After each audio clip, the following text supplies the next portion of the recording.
नहीं है।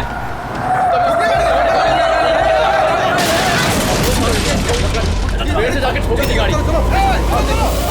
आजा।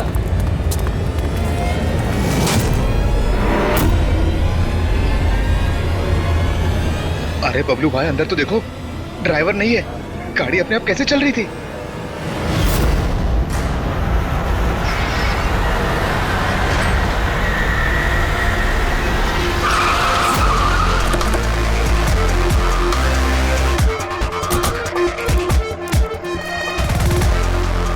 सलाम साहब। क्या बात है? एक्सीडेंट के केस में सीआईडी को बुलाया तुम लोगों ने? सर मुझे लगा है नॉर्मल एक्सीडेंट नहीं है, इसीलिए। क्यों? ऐसा क्यों लग रहा है? सर आइए खुद ही देख लीजिए, आइए।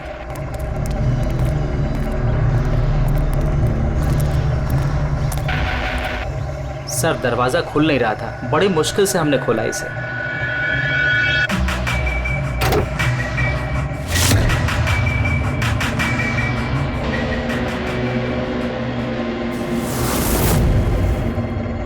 ये पहले किसने देखा? सर इन लोगों ने। मैं देखता हूँ। किसने देखा था पहले? क्या हुआ था? सर ऐसा पहले कभी देखा ही नहीं। गाड़ी में ड्राइवर नहीं था सर। गाड़ी में ड्राइवर नहीं है तो गाड़ी अपने आप चल रही थी। अरे यार साफ साफ बताओ भाई। हाँ सर, गाड़ी में ड्राइवर नहीं दिखाई दिया और गाड़ी जाके सीधे पेड़ से टकरा गई। अरे क्या बात कर रहे हो? गाड़ी के अंदर ड्राइवर है, मना पड़ा है। नहीं सर, सच में गाड़ी में ड्राइवर नहीं था, नहीं तो ये गाड़ी मेरी भी गाड़ी को टकराते हुए बच गई। लाश की हालत से तो लगता है कि गाड़ी काफी स्पीड में थी। सर गाड़ी बहुत स्लो थी, लेकिन इतनी स्लो में कोई मर कैसे सकता है? गाड़ी भी ऑटोमेटिक है, हर चीज ऑटोमेटिक है, सेफ्टी डिवाइस भी ठीक है।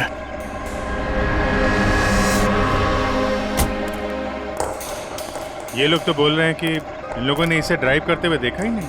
अच्छा, तो हो सकता है ये ड्राइवर पहले से घायल हो, जिसकी वजह से ये ड्राइविंग सीट से फिसल के स्टीयरिंग के नीचे जो जगह वहां पे सरक गया और उसके बाद ही एक्सीडेंट हुआ हो। शायद इसीलिए नहीं दिखा होगा। कुछ पता चला कौन है? कुछ आईडी वगैरह? अरे हाँ, इसका नाम अमन है और उसका ये मोबाइल है बुरी तरह से टूट गया। और एक बात अभिजीत, ये गाड़ी ऑटोमेटिक है, ये देखो इंजन अभी भी ऑन है, ऑफ नहीं हो रहा है। हो सकता है जब ये एक्सीडेंट हुआ हो उसकी वजह से जो इम्पैक्ट हुआ उससे ये कार का कंप्यूटर क्रैश हुआ। यार ये लोग तो बोल रहे हैं कार बहुत स्लो थी जब टकराई। ऐसा इम्पैक्ट? कहीं कार के साथ कुछ छेड़छाड़ तो नहीं की गई? हो सकता है। ठीक है, गाड़ी को पुलिस गैराज भेजते हैं और इसको फोरेंसिक लैब। मैंने इस गाड़ी को अच्छी तरह से चेक किया है। इस कार को मॉडिफाई किया गया है, एक्स्ट्रा सेफ्टी फीचर्स दिए गए हैं। एक्स्ट्रा सेफ्टी फीचर्स जैसे कि? जो आम गाड़ियों में होता है उससे कहीं ज्यादा, जैसे कि एक्स्ट्रा एयर बैग्स, अच्छी क्वालिटी के शॉकअप्स, ज्यादा मजबूत कांच और अच्छी क्वालिटी के ज्यादा मजबूत सीट बेल्ट।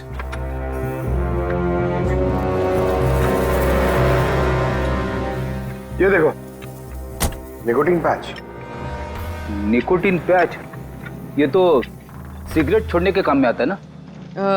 हम गाड़ी के सिस्टम को कंप्यूटर से लिंक कर सकते हैं?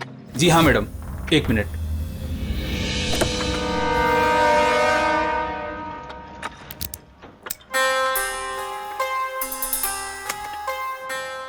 मैम, किसी ने सेटिंग चेंज किया है।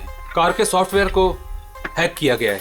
खिड़की के कांच से लेकर ब्रेक तक सब कुछ कोई और कंट्रोल कर रहा था। अगर सब कुछ कोई और कंट्रोल कर रहा था, फिर हादसे के बाद इंजन उसने बंद क्यों नहीं किया? टक्कर की वजह से कार का वायरलेस सिस्टम डैमेज हो गया था, इसलिए कार बंद नहीं हुई। गाड़ी को हैक किया गया? मतलब ये एक्सीडेंट नहीं है, ये तो मर्डर है।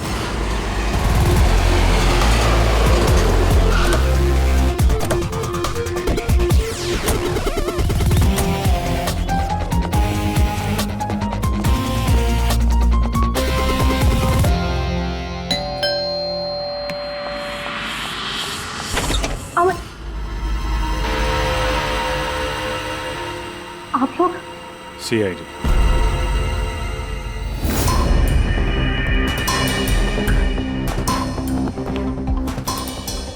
अरे इस आदमी पर कोई टैंकर चढ़ गया था क्या?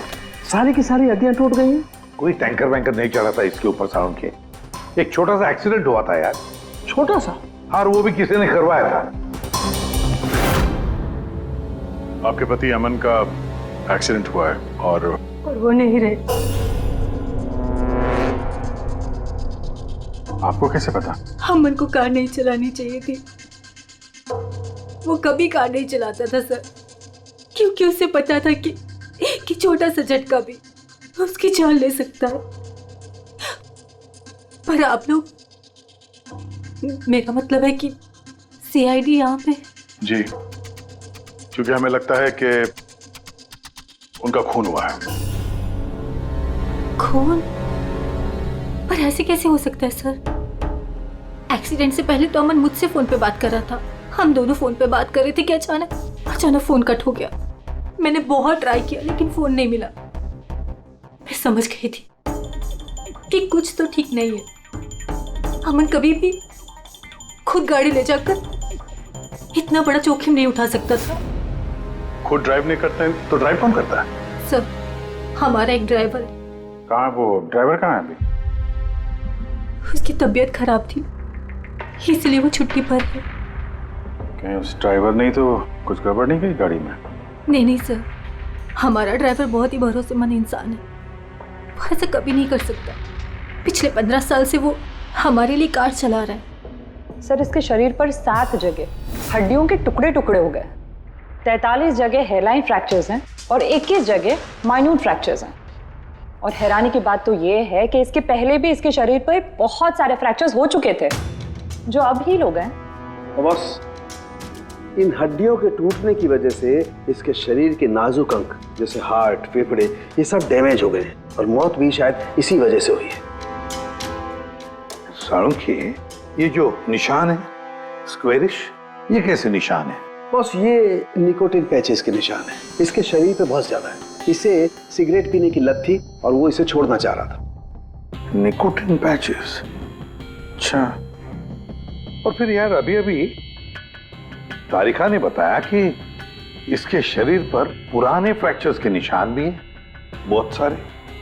ये पुराने फ्रैक्चर्स का क्या मतलब हो सकता है? अमन को ड्राइविंग तो आती थी ना? हाँ सर। तो फिर जोखिम किस बात का? अमन मेरे या आपकी तरह नहीं था सर। छोटे से छोटा झटका भी उसकी जान ले सकता था।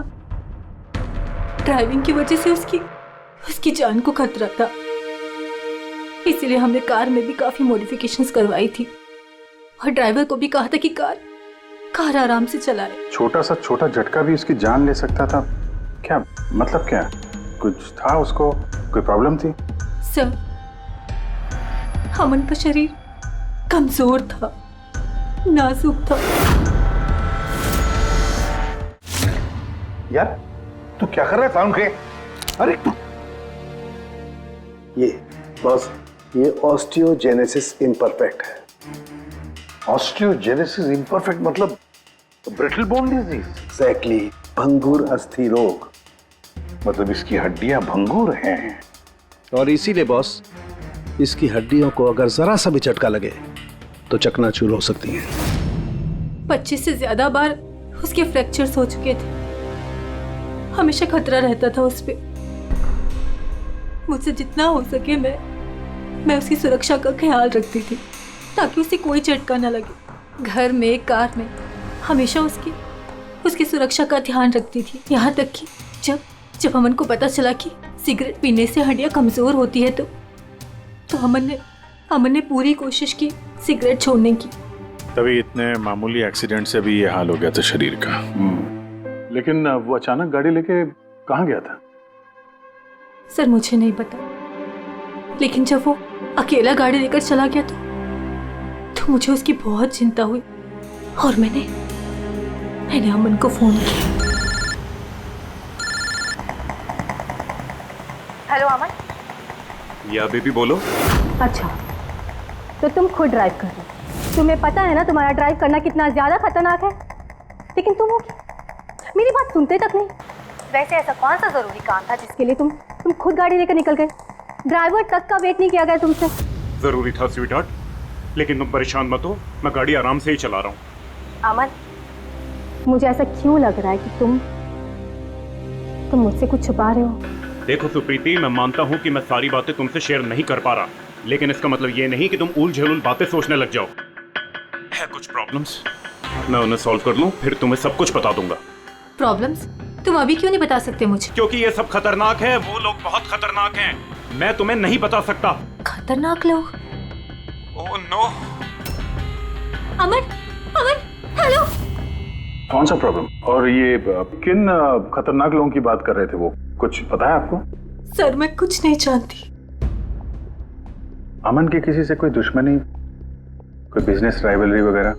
इस बारे में मुझे कुछ भी पता नहीं, लेकिन हाँ, मयंक और नेहा आपकी शायद कुछ मदद कर सकते हैं। मयंक और नेहा? ये कौन है ये लोग? मयंक पेशे से एक वकील है और अमन का दोस्त भी, और नेहा अमन की सेक्रेटरी थी। अच्छा, ये मयंक का ऑफिस कहाँ है? अमन सर का खून? आप? मैं नेहा, अमन सर की सेक्रेटरी। लेकिन अमन की मौत तो एक्सीडेंट में हुई है ना? जी हाँ, मौत तो एक्सीडेंट में हुई है, लेकिन एक्सीडेंट अपने आप नहीं हुआ है। करिए बताइए कि आप दोनों मिस्टर अमन को कब से जानते हो? मतलब कब से काम कर रहे हो उनके साथ? सालों से। हम लोग साथ में काम ही नहीं करते थे, बल्कि बहुत अच्छे दोस्त भी थे। अमन की बीमारी की वजह से ज़्यादातर बिजनेस वगैरह मैं ही हैंडल करता था। और नेहा जी आप? सिर्फ मैं और मयंक सर ही तो थे, अमन सर का पूरा बिजनेस संभालते थे। वैसे बिजनेस क्या है उनका? इन्वेस्टमेंट का बिजनेस है। हम लोग अलग अलग कंपनीज में पैसे लगाते थे, और जब वो कंपनीज में मुनाफा होने लगे तो अपना परसेंटेज वापस ले लेते थे। ऐसी 50 कंपनीज है जहाँ पर पैसे लगाए थे अमन ने। किस तरह का कंपनीज में इन्वेस्ट करते थे ये? वैसे तो कई सारी कंपनीज में पैसे लगाए थे, लेकिन उनकी सबसे ज़्यादा दिलचस्पी 20-30 फार्मास्यूटिकल्स कंपनीज में थी। फार्मा कंपनी या दवाइयों की कंपनी? जी, ये कंपनीज बहुत नुकसान में चल रही थी, लेकिन आपको तो पता ही होगा अमन की बीमारी के बारे में। और ये कंपनीज उसी बीमारी का इलाज निकालने की कोशिश कर रही थी, और अमन का सपना था कि इस बीमारी का इलाज संभव हो जाएगा तो किसी और को वो तकलीफ नहीं उठानी पड़ेगी जो उसे थी। और सर अभी तो उन कंपनीज में फ़ायदा भी होना शुरू हो गया था। कोई दुश्मनी, किसी से कोई लड़ाई झगड़ा? नहीं सर, ऐसा तो कुछ नहीं था। अगर कुछ होता तो वो मुझे ज़रूर बताते थे। अमन की वाइफ का कहना है कि पिछले कुछ दिनों में वो परेशान लग रहा था। आपको जानती? परेशान तो थे, मगर मुझे कुछ बताया नहीं। मुझे लगा काम का प्रेशर होगा बस। आपने बताया था कि दवाइयों की कंपनी जो नुकसान में चल रही थी, उनमें से कुछ को फायदा होने लगा था। सबको नहीं सर, शायद एक को। मुझे उसकी डिटेल चाहिए। जी, मुझे अकाउंट चेक करना होगा। ठीक है। और मुनाफे के अलावा कोई ऐसी बात जो आपको अलग लगी या फिर कुछ अजीब सी हो, वो भी बता दीजिएगा।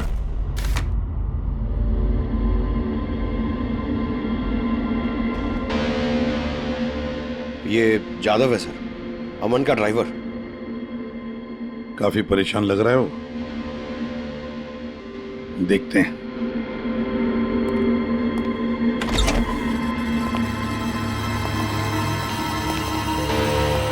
जादव? जी सर। अमन के ड्राइवर है ना? जी सर। क्यों, छुट्टी पर क्यों गए थे तुम? साहब बीमार हूँ और अमन सर ने मुझे खुद छुट्टी दिया था। मिस्टर अमन को तुम ही लेके जाते थे ना? जी मैडम, अमन सर मेरे साथ ही जाते थे। कभी वो कोई टैक्सी वगैरह नहीं लेते थे। तो फिर तुम तो हमें बता सकते हो कि अमन साहब कहाँ कहाँ जाते थे, है ना? जी जी। ये देखो जादव, ये जगह पर उनकी मौत हुई थी। अब ये जो रास्ता है, ये कहाँ पर जाता है या फिर वो इस रास्ते पर कहाँ जा रहे थे, ये तुम्हें पता है? मुझे नहीं पता है।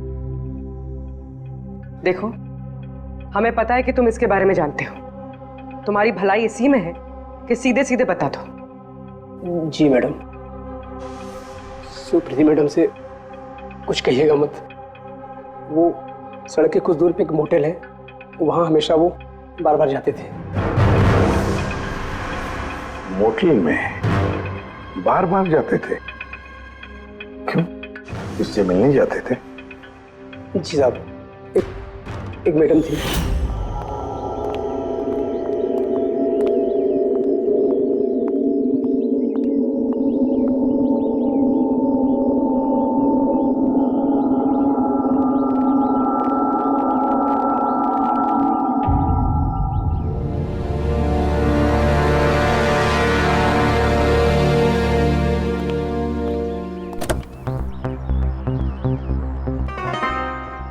सुन जादव, ये जो कुछ भी तुमने देखा इस बारे में किसी से कुछ मत कहना, सुप्रीति भाभी से भी नहीं, समझे? ओके?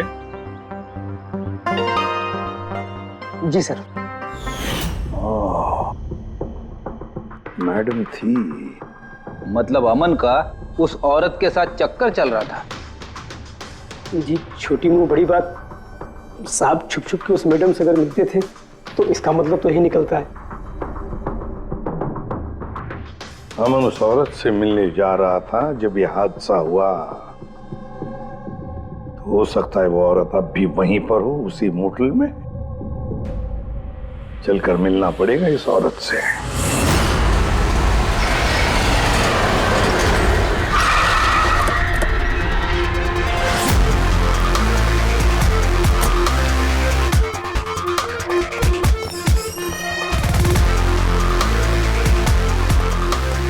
Excuse me.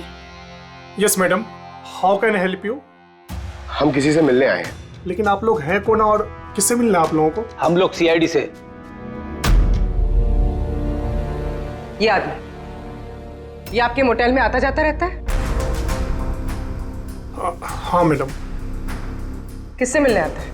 हमारे होटल के रूम नंबर 305 में एक मैडम रुकी हुई है, रूही। वो उनसे अक्सर मिलने आता रहता है। 305? यस सर, वो अभी चेकआउट करने वाली है। ये रूही हाथ से निकलनी नहीं चाहिए। कहाँ से जाना है? सर यहाँ से लेफ्ट। पंकज स्टेयरकेस से जाओ, हम दोनों लिफ्ट से जाते हैं।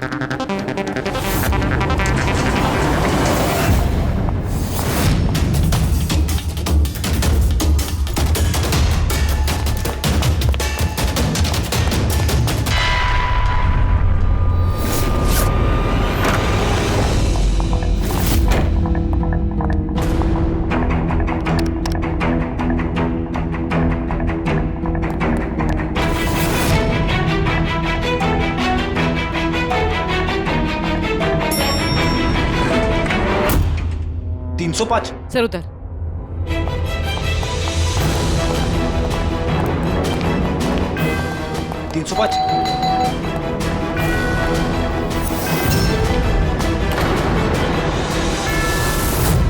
रूही?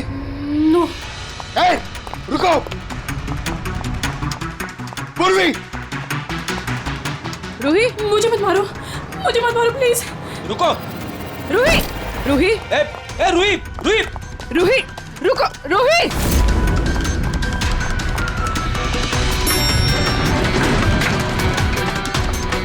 ए, रुक जा। रूही, रुको। ए, रुक जा। रूही, मार दो मुझे, लेकिन तुम लोग भी बच नहीं पाओगे। तुम लोगों का सच सबके सामने आ ही जाएगा। सच? कौन सा सच? मैं सब जान चुकी हूँ तुम लोगों के बारे में, सब जान चुकी हूँ। क्या बोल रही हो तुम? तुम्हें ऐसा क्यों लगता है कि हम तुम्हें मारेंगे? आओ। कौन सा सच? रूही, हम सीआईडी से। सीआईडी? चलो मान लिया रूही कि तुमने कुछ नहीं किया, लेकिन अगर तुमने कुछ नहीं किया तो वहां से भागी क्यों? मुझे लगा कि ये लोग मुझे मारने आए हैं। इसका मतलब कोई है जो तुम्हें मारना चाहता है? जी, वही लोग जिन्हें हम एक्सपोज करने वाले थे। उनके खिलाफ हमारे पास सारे सबूत थे। कौन लोग और कैसे सबूत? हाँ बताओ।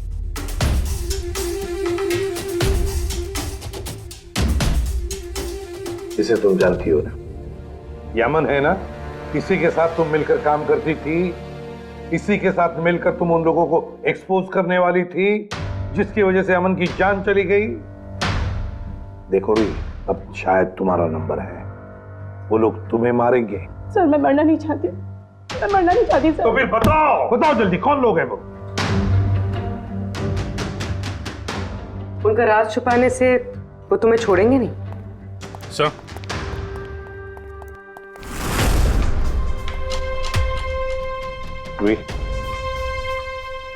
ये लो पानी पी लो, पियो। और मैंने जो कहा ठंडे दिमाग से सोचो, अपने बारे में सोचना जरूर। मैं आता हूं।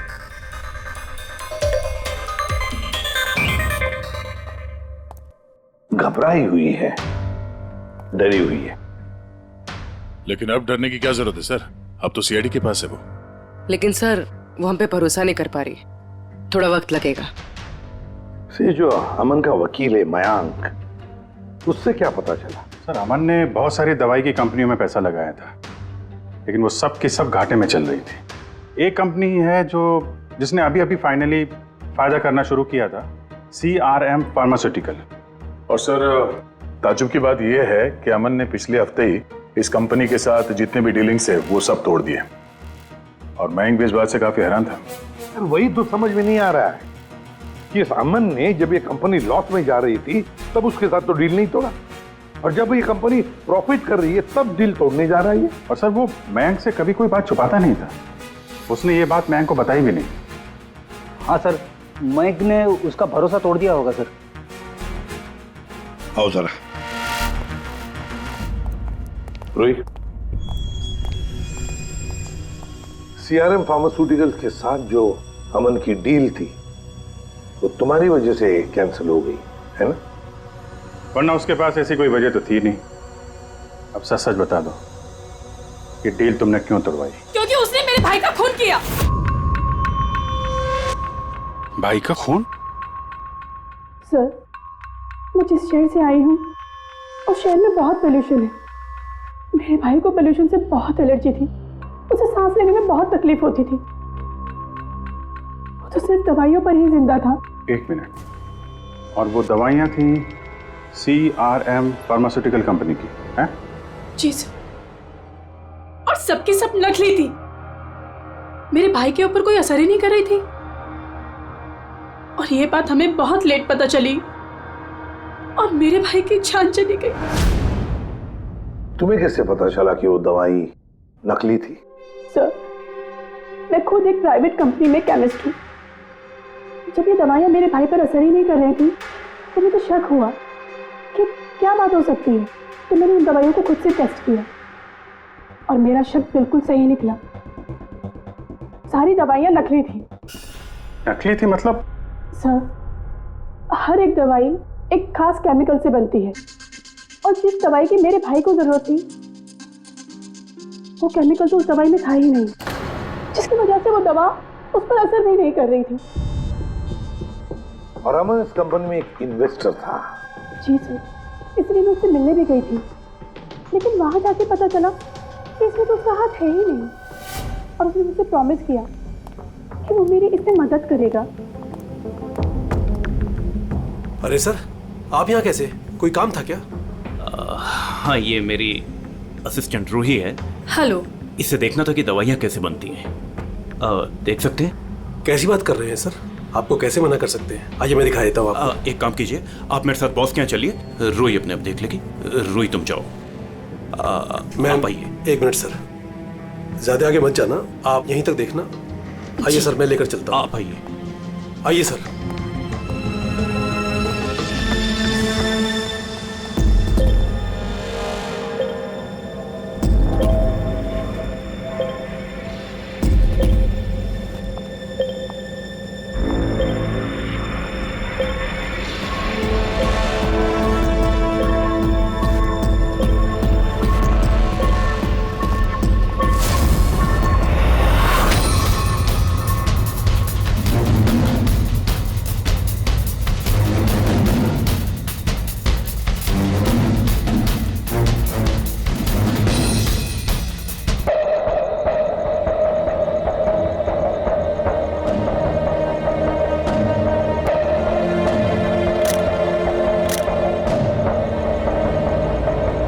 ये तो वही केमिकल है, लेकिन ये लोग यहाँ से बाहर क्यों लेके जा रहे हैं? फिर हमने सारे सबूत जुटा लिए थे और सारे सैंपल्स भी टेस्ट किए थे।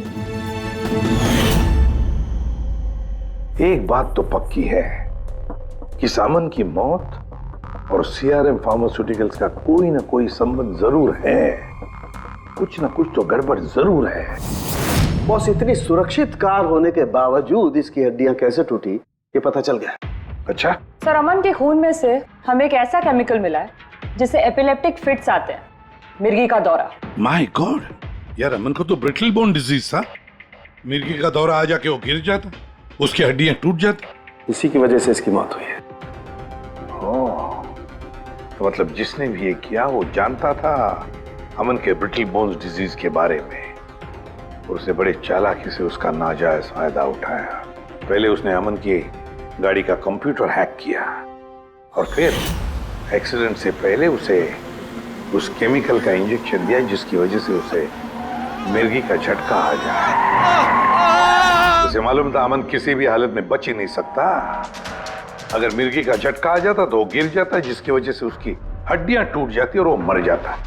अगर उसमें से भी बचता तो कार के एक्सीडेंट में से तो बच ही नहीं सकता था वो। समझ कि मिर्गी का दौरा पड़ने वाला जो ड्रग है कितनी देर बाद असर करता है? बस कुछ घंटे तो लगते हैं। मतलब ये ड्रग अमन को एक्सीडेंट से कुछ घंटे पहले ही दिया गया था। सर कहीं ऐसा तो नहीं कि किसी ने इसे नींद में इंजेक्शन दे दिया हो सकता है। बस एक काम करते हैं, इस अमन की बॉडी को फिर से एक बार अच्छी तरह से चेक करते हैं, देखते हैं कहीं कोई इंजेक्शन का निशान तो नहीं है। तारिका? Yes sir. अच्छा सारुण की सीआरएम कंपनी की नकली दवा के बारे में क्या पता चला? बॉस उन नकली दवाइयों में एम्फेड्रिन नहीं है। ओह, मतलब रूही सही कह रही थी। सर ये कुछ केमिकल्स की लिस्ट है जो सीआरएम कंपनी ने पिछले महीने मंगाई थी। माय गॉड बॉस, इसमें तो वो केमिकल सबसे ज्यादा मात्रा में जो सीआरएम की दवाई में होना चाहिए था। 500 गैलन। 500 गैलन तो बहुत बड़ी गड़बड़ है, बहुत ही बड़ी गड़बड़ है। पंकज, अभिजीत और दया से कहो कि वो सीआरएम कंपनी में जाए और वहां से मुझे फोन करें। और फ्रेडी, तुम और पूर्वी अमन के घर जाओ और पता लगाओ एक्सीडेंट के दिन अमन से कौन कौन मिलने आया था। इंजेक्शन? सर, अमन तो इंजेक्शन से बहुत डरता था। ऐसा हो ही नहीं सकता कि वो खुद को इंजेक्शन लगा ले। अपने आप नहीं लगवाया होगा तो किसी डॉक्टर से लगवाया होगा। नहीं सर, अमन तो इंजेक्शन के नाम से कोसों दूर भागता था और उसकी हेल्थ बिल्कुल ठीक थी। अगर कोई भी प्रॉब्लम होती तो वो कम से कम मुझे बताता। किसी और से नहीं लगवाया, खुद नहीं लगाया, तो फिर वो केमिकल उसके खून में पहुंचा कैसे? अच्छा बता सकती है, घर से निकलने से पहले अमन किस किस से मिला? मयंक और नेहा आई थी उससे मिलने।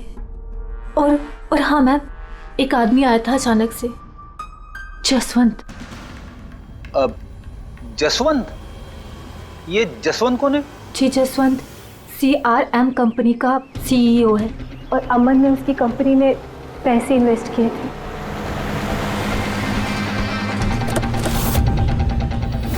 मिस्टर जसवंत, आप अमन के घर गए थे उससे मिलने के लिए उसके एक्सीडेंट के कुछ घंटे पहले? जी सर, मैं गया था लेकिन मिल नहीं पाया था। तो दरअसल उनकी वाइफ ने मुझे बताया कि वो सो रहे, तो मैंने सोचा वो शायद मुझे अवॉइड करना चाहते होंगे, तो मैं वापस चला आया। पापा, अमन ने हमारे साथ बिजनेस डील कैंसिल की, फिर भी आप उससे मिलने गए थे? जी बेटा, क्योंकि मैं उनको वापस लाना चाहता था। सर वो हमारी नई यूनिट के लिए बहुत जरूरी था। तो जसवंत जी, जब आप अमन से मिलने उसके घर गए तो वाइफ सुप्रीति के अलावा वहां कोई और भी था? मैं जब गया तब तो वहां कोई नहीं था, लेकिन हाँ जब मैं वहां से निकला तो उनके लॉयर मिस्टर मयंक और सेक्रेटरी नेहा, वो दोनों जरूर उनके घर आए थे। अच्छा ठीक है, thank you very much. Boss ये देखो, ये निकोटिन पैच का हिस्सा और यहाँ पर देखो ये इंजेक्शन का निशान। खूनी ने यहीं से वो मिर्गी के दौरे वाला इंजेक्शन इसे दिया है। इसका ये हिस्सा सुन्न करके हाँ, और वो इस पैच के जरिए। इसे इमला पैच कहते हैं। इमला पैच? ये बच्चों को इंजेक्शन लगाने से पहले लगाते हैं ताकि वो पर्टिकुलर एरिया सुन्न पड़ जाए और उन्हें दर्द ना हो। अब बस ये इमला पैच और ये निकोटिन वाला पैच, ये देखो बस, ये दोनों पैच एक जैसे दिखते हैं, बिल्कुल एक जैसे। हाँ, खूनी ने इस निकोटिन वाले पैच की जगह ये एमला पैच इसके हाथ पर लगाया, इसके हाथ का ये हिस्सा सुन्न कर दिया और बाद में मिर्गी के दौरे वाला इंजेक्शन यहाँ से लगा दिया, शायद तब जब वो सो रहा था। हाँ सर, ये कर कौन सकता? जसवंत तो एक हफ्ते से अमन को मिला भी नहीं। तो फिर सर वो मयंक या फिर नेहा, वो तो नहीं। पंकज, ये खेल कौन खेल रहा है तो हम पता लगा ही लेंगे। अब हम भी एक खेल खेलेंगे, एक ऐसा खेल जिसमें जीत सिर्फ हमारी ही होगी, हमारी जीत।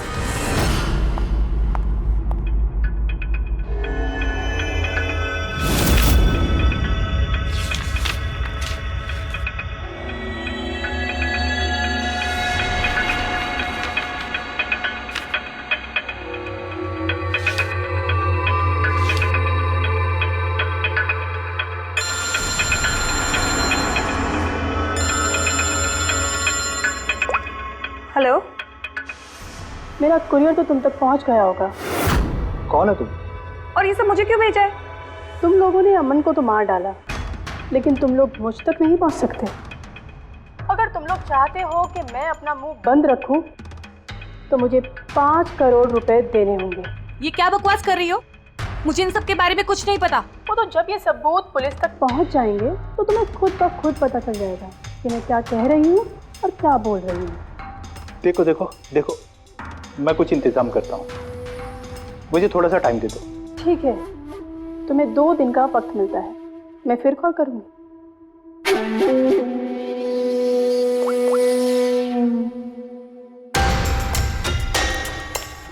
तो मास्टरमाइंड ये मयंक है।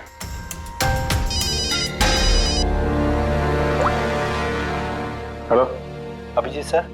सर मैं मयंक बोल रहा हूँ। सर मुझे एक कोरियर आया और एक लड़की का फ़ोन भी आया और उसने मुझसे 5 करोड़ रुपए मांगे, तो मैंने सोचा ये बात आपको बता दूँ। नहीं नहीं, बहुत अच्छा किया तुमने, मैं देखता हूँ। Thanks. Thank you so much.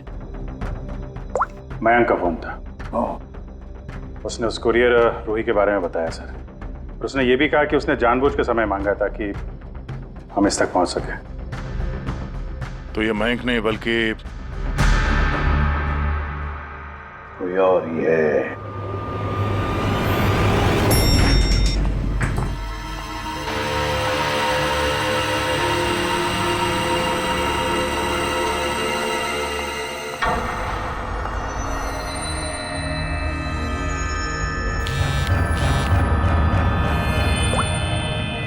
हाँ सर।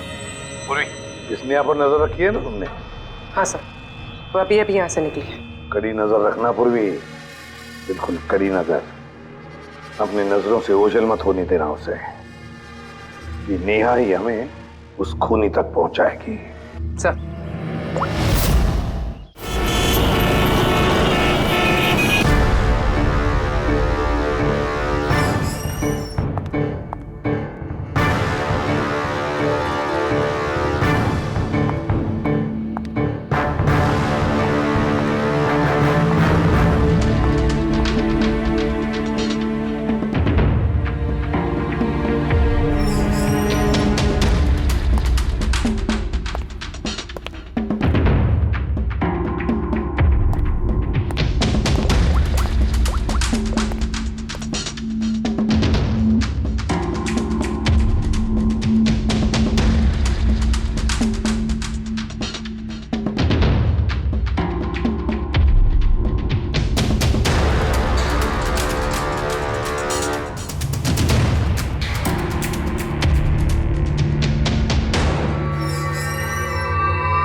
सर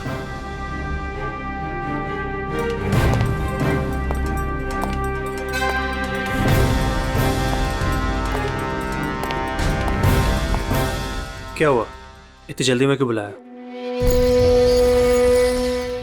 क्या है ये सब? ये सब क्या है? तुमने तो कहा था कि किसी को कुछ पता नहीं चलेगा। फिर हमारे बारे में ये लड़की सब कुछ कैसे जानती है?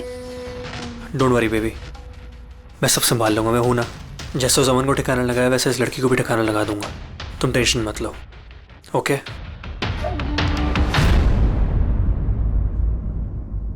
पहले हमसे तो निपट लो। You are under arrest mister Ashwin.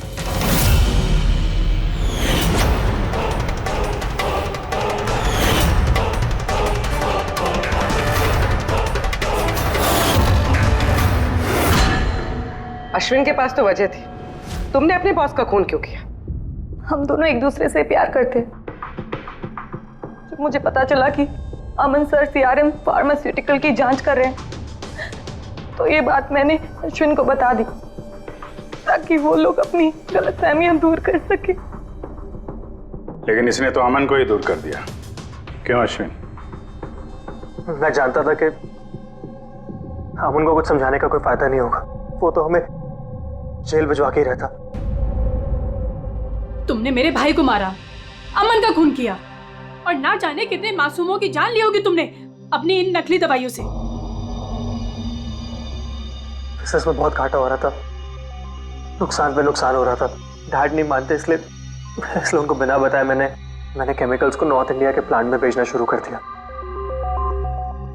उससे हम नशा बनाते थे, थोड़ा प्रॉफिट हो ही रहा था कि अमन ने सारा खेल बिगाड़ दिया।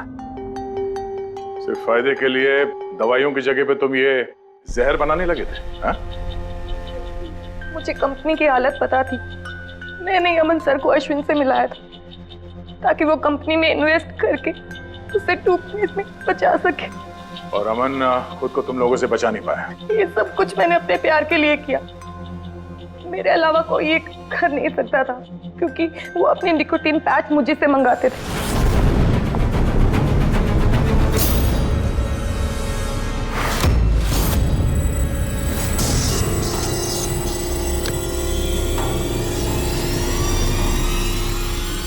उसके अगले दिन जब हम अमन के घर पर गए। अरे आप ही गए? पर अमन तो सो रहे हैं, अगर कुछ इम्पोर्टेंट काम है तो मैं जगा देती हूँ। नहीं कोई बात नहीं, हम इंतजार करेंगे। ओके, मैं अभी आती हूँ।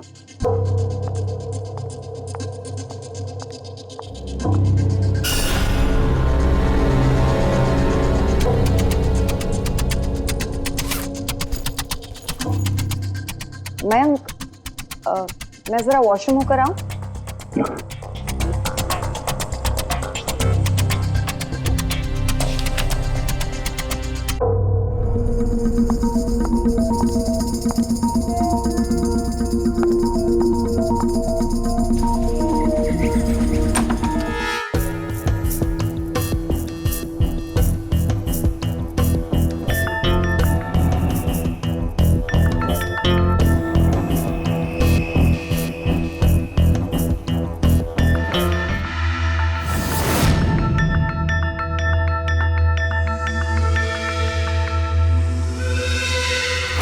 और वो दौरा उसकी कमजोर हड्डियों के लिए जानलेवा बन गया। और तुम चीफ टेक्नोलॉजी ऑफिसर, तुमने रिमोट कंट्रोल से अमन के कार के कंप्यूटर को हैक कर दिया और उसका एक्सीडेंट करवाया। कमाल का दिमाग पाया है तुम लोगों ने, कमाल का दिमाग। काश यही दिमाग किसी अच्छे कामों में इस्तेमाल करते तो देश का भला हो जाता, समाज का भला हो जाता।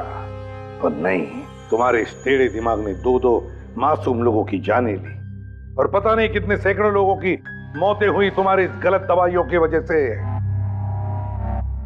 तुम्हें तो कड़ी से कड़ी सजा होगी, शायद फांसी होगी तुम्हें।